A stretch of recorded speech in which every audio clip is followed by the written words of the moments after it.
अस्सलाम वालेकुम। आज हम बात करेंगे शिद्दत के 15 एपिसोड के बारे में।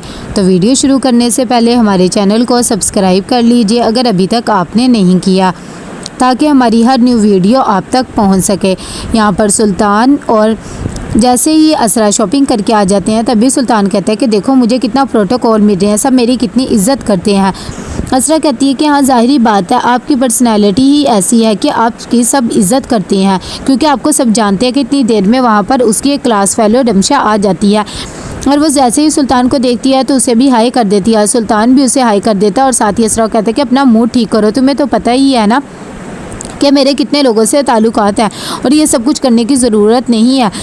असरा को बिल्कुल भी अच्छा नहीं लगता और कहती है कि जब भी हम बाहर कहीं निकलते हैं तो आपके कोई ना कोई दोस्त मिल ही जाती है कि इतनी देर में सुल्तान उसे इनवाइट कर लेता है और उसे खाने के लिए कहता है। जैसे ही वो खाना खा लेती है और ऑर्डर करती है तो सुल्तान उसके साथ बातों में लग जाता है। इतनी देर में उसके दूसरे दोस्त आ जाते हैं तो वो कहती है कि अच्छा ठीक है, मैं जा रही हूँ। सुल्तान कहता है कि हाँ, मैंने भी खाना खा लिया है। असरा बेचारी वहीं रुक जाती है और कहती है कि मेरे ख्याल से तो हम बाहर आए ही आपके दोस्त को खाना खिलाने के लिए थे और उसका मूड बहुत ऑफ होता है। दूसरी तरफ डॉक्टर बहुत ज़्यादा परेशान होती है प्रीज़े की वजह से। वो कहती है कि सब कुछ सुल्तान की वजह से हो रहा है, मेरे ख्याल से सुल्तान की उसके साथ मुलाकात ख़त्म कर देनी चाहिए।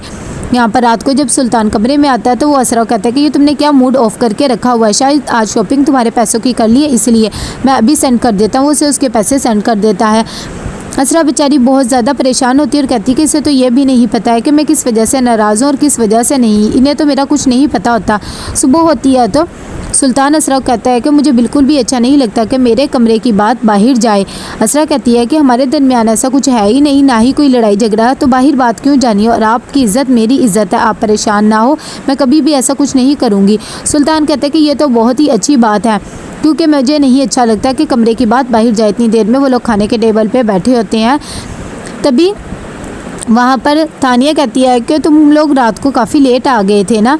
इतनी देर में असरा कहती कि हाँ, हम लॉन्ग ड्राइव पे चले गए थे सुल्तान अपने नंबर बनाने के लिए। असरा कहता है कि जो तुमने शॉपिंग करी थी मामा और हाला के लिए तो उन्हें लाकर वो उनकी चीज़ें दे दो। असरा ये बात सुनकर हैरान हो जाती है और दिल में सोचती है कि हमने तो उनके लिए शॉपिंग ही नहीं की, अब सुल्तान की बात रखने के लिए मैं उन्हें क्या दूँ। जैसे ही वो अंदर जाती है तो अपनी शॉपिंग में से उनके लिए भी शॉपिंग निकाल लेती है और साथ ही वो देखती है कि उसका ब्रेसलेट उसे नहीं मिलता है। खैर कमरे से बाहर आती है और वो आकर उनके गिफ्ट्स उन्हें दे देती है। ये बात देखकर वो दोनों खुश हो जाती है। असरा बेचारी उनसे पूछती है और कहती है कि आपको अच्छा तो लगा ना सब कुछ, क्योंकि मुझे आप लोग की पसंद का आइडिया नहीं था, इसीलिए मैं ये सब कुछ ले आई हूँ।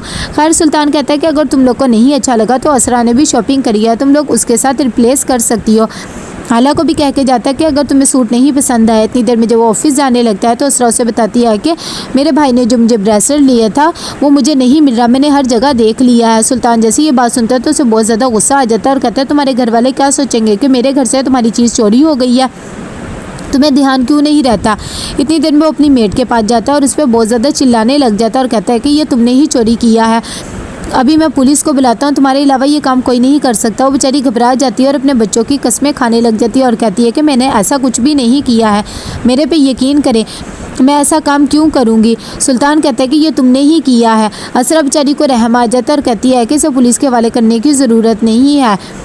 खैर ये बात सुनकर हाला के दिल में आता है कि इसे क्या परेशानी, वैसे भी अमीर ज़ादी है, इसे क्या फ़र्क पड़ेगा, इसे फ्री में जो ये सब कुछ मिल जाता है। इतनी देर में असरा आती है और कुछ पैसे लाती है और लाकर उस मेट को दे देती है और कहती है कि ये रख लो, क्योंकि सुल्तान अब तुम्हें यहाँ पर काम करने नहीं देगा। वो बेचारी बहुत ज़्यादा रो रही होती है और कहती है कि मैंने चोरी नहीं की, मैं यही दुआ करूँगी कि आपका ब्रेसलेट आपको मिल जाए ताकि आपको पता लगे मैं चोर नहीं हूँ। इतनी देर में कमरे में जैसे ही आती है हालांकि माँ तो उसे कहती है कि तुम भी मेरे साथ काम करवा दो, अब मेड भी नहीं है। हाला कहती है कि भाई अपनी बहू से काम करवा ले, वैसे भी मेरे से ये काम नहीं होते हैं और इसमें मेरी कोई गलती नहीं है। इतनी देर में वहाँ पर असरा भी आ जाती है और वो भी काम करवाने लग जाती है और कहती है कि आंटी मैं कर लूँगी। हाला कहती है कि हाँ, शादी से पहले यही कहती थी कि इसे घर के कामकाज करने की बहुत ज़्यादा अच्छा लगता है और ये तो इन सब चीज़ों को प्रेफर भी देती है। असरा कहती है कि हाँ हाँ ठीक कह रही हो, मैं ये सब काम कर लूँगी, तुम्हें परेशान होने की ज़रूरत नहीं है।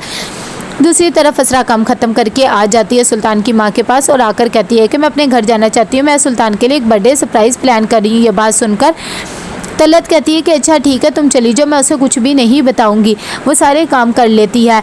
प्रीजे को जैसे ही डॉक्टर देखती है तो वो कहती है कि चलो बस इसमें थोड़ा सा सुधार तो आ रहा है, कि इतनी देर में इसरा सारी तैयारी कर लेती है। वो सुल्तान को कॉल करती है और उसे कहती है कि मैं अम्मी के घर आई हूँ, प्लीज़ शाम को आप मुझे लेते हुए जाना। सुल्तान जब ये बात सुनता है तो कहता है कि तुमने आने से पहले कौन सा मुझे बता दिया था, खैर अच्छा ठीक है मैं आ जाऊँगा तुम्हें लेने के लिए। दूसरी तरफ असरा को उसका भाई गिफ्ट दिखाता है कि हमने सुल्तान के लिए वो कार पसंद कर ली है जो कि तुमने ली थी। शाम होती है तो सुल्तान आ जाता है असरा के घर उसे लेने के लिए, और जैसे वो इसे इतना तैयार देखता है तो कहता है खैर तो है, तुम इतनी तैयार क्यों हुई हुई हो। असरा कहती है कि बस आपके लिए एक सरप्राइज़ है, आप अंदर आए फिर आपको बताऊंगी। जैसे ही वो अंदर जाता है तो देखता है कि उसके लिए एक बहुत ही अच्छा बर्थडे सरप्राइज़ प्लान किया हुआ होता है और सब उसका वेट कर रहे होते हैं। सुल्तान को भी ये बहुत अच्छा लगता है, वो सबका शुक्रिया अदा करता है और केक कटिंग करता है कि इतनी देर में सब अपने अपने गिफ्ट दे देते हैं और कहते हैं कि असरा का गिफ्ट रह गया। असरा बाहर जाती है और जाकर सुल्तान को वही कार दिखाती है और कहती है कि ये मैं आपके लिए लाई हूँ।